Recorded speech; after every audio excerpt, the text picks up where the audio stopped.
Shekhar sir రాజా అడిగాడు ఏం లేదు, ఆయన దగ్గర పెన్ డ్రైవ్ ఏదో ఉంటే కొట్టేద్దాం అని. శేఖర్ ఆఫీస్కి వెళ్ళి పాపం శేఖర్ నిజంగా చాలా క్రెడిట్ ఇవ్వాల్సింది. ఈ సినిమా విషయంలో .1లో చాలా పక్కాగా డిసైడ్ అయింది ఏంటంటే ఆల్బమ్ హిట్ కావాలి, ఆల్బమ్ హిట్ కావాలనే పనిచేసింది. సో ఫార్ 3 పాటలకి చాలా మంచి రెస్పాన్స్ వచ్చింది. మామూలు టార్చర్ పెట్టలేదు. ఓకేనా ఆ మనిషిని. సో ప్లీజ్ ఆ పెన్ డ్రైవ్ ఏంటి అసలు మీ ప్రాసెస్ ఏంటి, మీ అప్రోచ్ అయ్యే ప్రాసెస్? ప్రతి సినిమాలో ఆల్బమ్ లో ఒక చాట్ బస్ట్ ఆయన అప్రోచ్ అయ్యే ప్రాసెస్ కన్నా ఆయన అప్రోచ్ అయ్యే వాళ్ళకి మంచి ప్రాసెస్ చెప్తాను.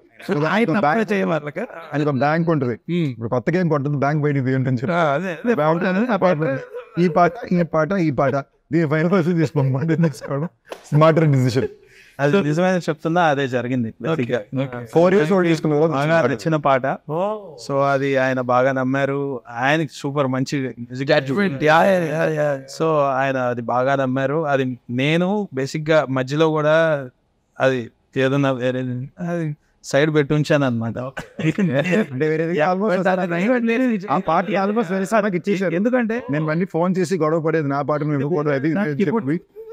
ఏది వేరే సినిమా పాటకి ఇవ్వచ్చు, ఒక లవ్ స్టోరీ దానికి ఇవ్వే ఆ పోర్షన్ వరకు వస్తుంది, వెళ్ళిపోతుంది. బట్ ఇప్పుడు దీంట్లో ఆ సాంగ్ కి ఇచ్చిన వాల్యూ మామూలు కాదు. అంటే BGMs లో కానీ షూట్ చేసిన విధానం కానీ ఆ ప్లేస్మెంట్ దానికి ఒక ఇంపార్టెన్స్ వచ్చేసింది.